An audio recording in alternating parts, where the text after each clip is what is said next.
Hello viewers, are you experiencing Instagram login loading problem? In this tutorial, I'll show you how to fix Instagram login loading problem. So let's see how to fix this problem. First of all, check your internet connection and make sure your internet connection is working properly.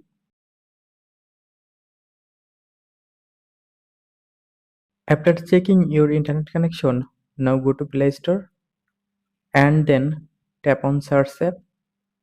Now search Instagram. From here, update your Instagram apps in latest version.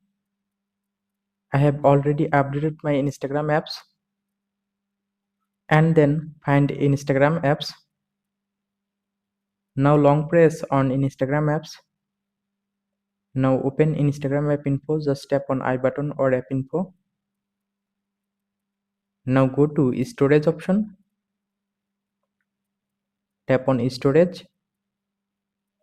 Now clear cache your Instagram storage. Press on back button. Tap on force stop. Tap on OK to confirm. Now go back to home screen and then normally restart your phone. Press and hold on power button and then restart your phone. After restart your phone, your problem will be solved successfully.